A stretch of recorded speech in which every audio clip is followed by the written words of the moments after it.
Welcome to the Holistic Health Bites podcast. I'm your host, Andrea Nicholson, crime scene investigator turned metabolic health investigator. This podcast provides bite-sized episodes to help you have a pristine health scene so you can live a vibrant, adventure-filled life. Let's dive in. Welcome back to the Holistic Health Bites podcast. Today, we are talking about functional lab testing that your doctor likely knows nothing about or would likely never order, might not even be able to order for you. So let me first start by explaining the differences between conventional medical testing and functional lab testing. Let's start with conventional lab testing you'd likely see through your general physician. These panels are primarily looking for levels of various markers that are necessary to sustain life. These can be used for diagnostic purposes, for screening purposes, or for ongoing monitoring. This would often include a CBC, or a complete blood count, and sometimes a CMP, or a comprehensive metabolic panel. And as you'll see, this is kind of a misnomer because it's not actually all that comprehensive. The CBC is looking at various components of the cells in your blood. Red blood cells, white blood cells, and platelets, hematocrit, which is the percent of plasma in your blood, hemoglobin, which is a blood protein that carries oxygen, MCV, MCH, and MCHC are markers of the size and physical characteristics of your red blood cells, and you get a breakdown of the various types of white blood cells that are present in your blood. So things like lymphocytes, neutrophils, monocytes, eosinophils, and basophils. The CMP, or Comprehensive Metabolic Panel, looks at 18 additional markers highly related to the liver, kidneys, and metabolism. So ALT and AST are liver enzymes. Albumin is a carrier protein. Globulin is also a protein. Total protein, which is just the albumin plus the globulin. The albumin-globulin ratio, or AG ratio. The eGFR, which is the estimated glomerulofiltration rate, which is a marker of kidney function. Alkaline phosphatase, which is an enzyme. Your CO2, or carbon dioxide, often also referred to as bicarbonate amount in your blood. Bilirubin. BUN, or blood urea nitrogen, which is a kidney marker. Creatinine, the BUN creatinine ratio. Calcium levels in your blood. Chloride, which is an electrolyte mineral found in your blood. Glucose, potassium, and sodium. Together, the CMP and the CBC do provide a lot of information, and they're commonly run in the functional world as well. However, they leave out many very helpful markers that functional medicine providers can use to assess imbalances long before they become disease. Conventional medical providers also often run a standard lipid panel, which would include total cholesterol, LDL, HDL, and triglycerides. These again are helpful markers, but don't tell us the whole story. So now let's turn our attention to functional lab testing that your doctor likely doesn't know anything about or wouldn't be allowed to run under the insurance paradigm. Now, let me first preface this by saying that I am not going to address all possible tests that are available, as there are literally thousands of different tests on the market that can be used in various health challenges. I'm only going to cover 10 tests or markers that I would recommend that pretty much everyone have done at some point. I'll briefly mention some additional types of tests at the end, but I won't be going into great detail on additional testing.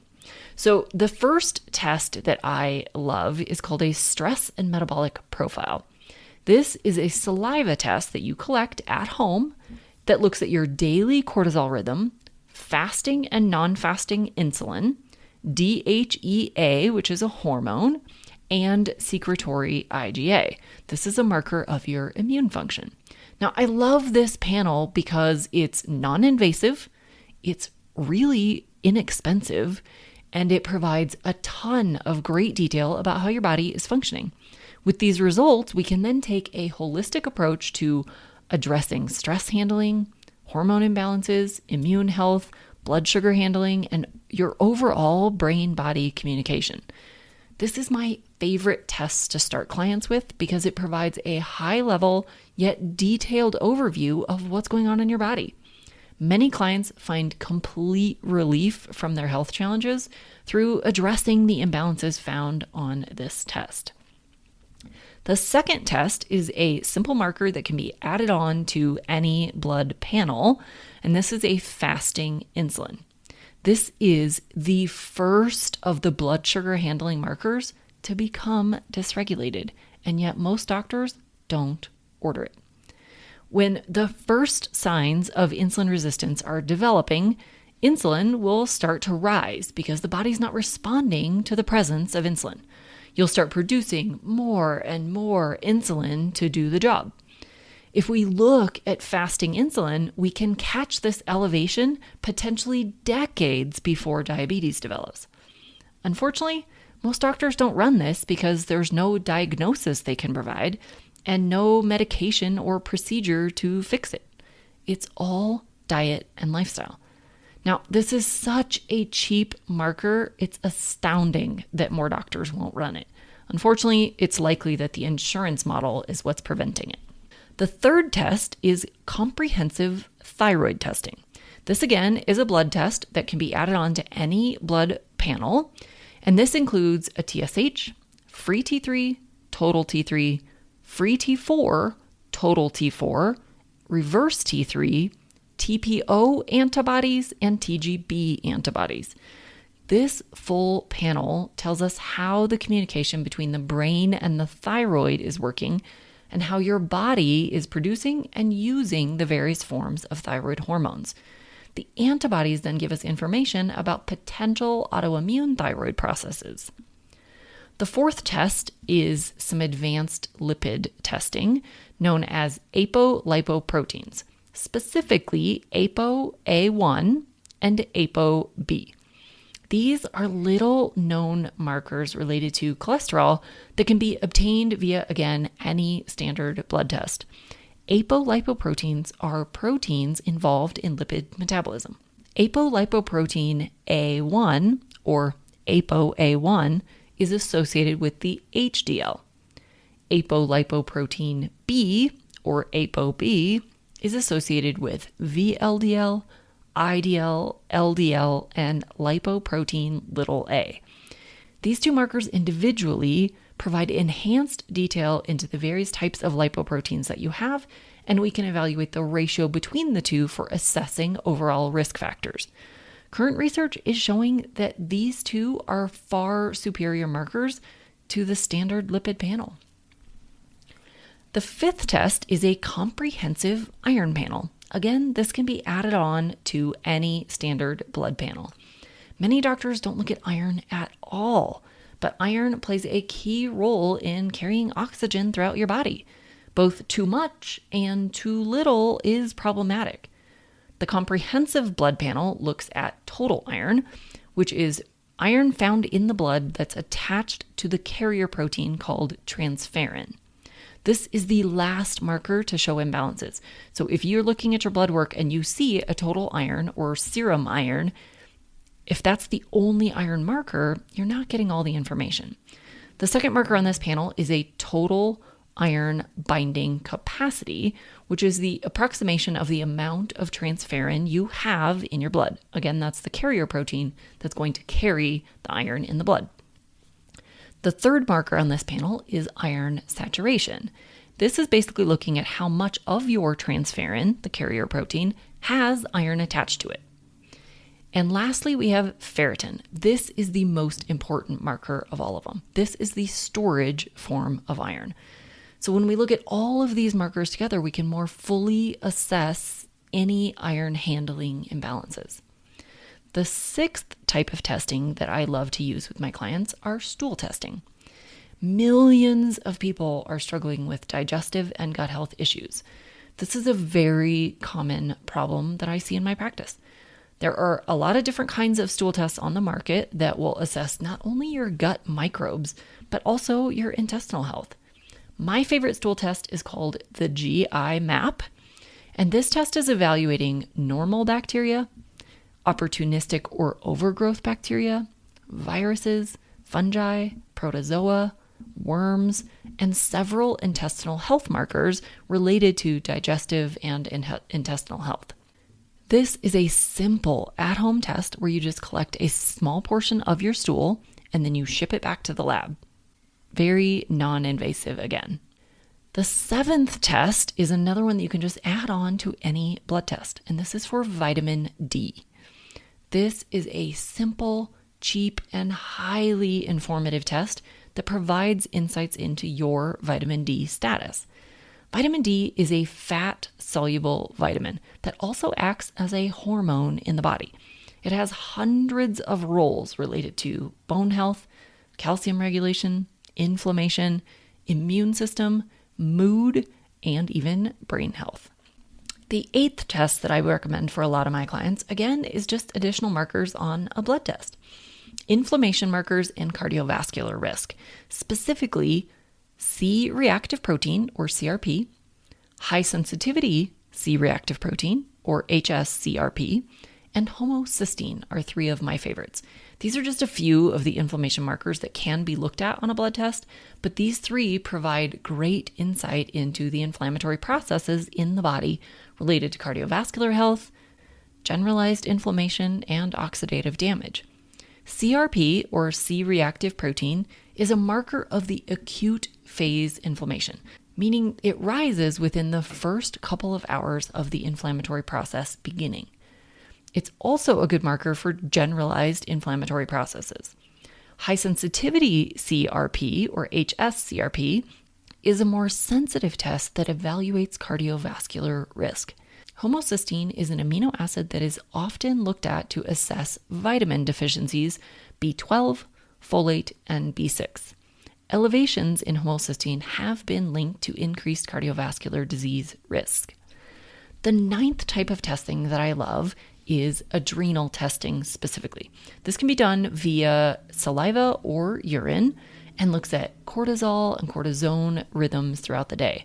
The tests I use collect at least 4 samples at specific times throughout a day to establish what your levels are at different points throughout the day. We have a rhythm to these. There are high points throughout the day and low points throughout the day. So we need to look at multiple points. Some of these tests also will add additional markers such as metabolites of cortisol as it's broken down and eliminated from the body. These tests also often evaluate DHEA, which is a hormone, and additional markers that are related to assessing your overall health. If you happen to have high cortisol and low DHEA, your body is in a state of breakdown, which can lead to loss of muscle, bone, and healthy tissue. Your adrenal glands have many roles related to energy, stress handling, blood sugar handling, mineral balance, and every system in the body. And the final test that I like to use with a lot of my clients is comprehensive hormone testing. Again, this can be collected via saliva or urine and evaluates estrogen, progesterone, and testosterone specifically. Many tests also include the cortisol and DHEA testing discussed previously, and there are different recommended tests depending on if you're male or female, if you're cycling or non-cycling female, and the overall goals of the testing. Somebody who's looking for fertility-related testing would be very different than a male or a postmenopausal female. This information can be helpful for clients that are experiencing hormone imbalance issues like low libido, PMS, PMDD, infertility, amenorrhea or loss of menstrual cycle, short or long cycles, hot flashes, cramps, breast tenderness, and also bone health, muscle loss, weight gain around the middle, skin changes, and more. In addition to these panels that can be applicable to a wide range of clients, there are also additional functional tests that are specific to individual needs. Things like heavy metal toxicity, environmental toxicity, mold, Lyme disease, genetic testing, micronutrient testing, and many other types of tests that could be valuable if the basics haven't addressed your health concerns. So there you have my list of 10 tests that your doctor is unlikely to order or even know about, but I believe many people would benefit from. Now, to be clear, I don't run all of these tests on every single client. I start with the basics and add on if needed. If you are interested in learning more or want to have some of these tests run for yourself, I'm here to help. I'll leave the information in the show notes for how you can take action on your own health today. Thank you for tuning in. And if you found this information valuable, I would ask 2 things of you. Number 1, please leave a 5-star review in your podcast player so others can more easily find this information. And 2, share this episode with family and friends who need this information. Thanks again. Until the next, be well and vibrant. Thanks for being a faithful listener to the podcast. I'd love it if you left me a 5-star review on this podcast so that others can more easily find this valuable information. Did you know I also work one-on-one with clients? I approach solving health challenges like I approached solving crimes, by conducting a thorough investigation into your case. Sadly, hundreds of millions of people in the US have insulin resistance, prediabetes, and diabetes, and the vast majority have no idea. I'm here to fix that. If you struggle with low energy, stubborn weight, hypertension, sleep disturbances, or any other undesired symptoms, let's talk. All you have to do is schedule a free call. The link will be in the show notes. And no, you do not need to live near me.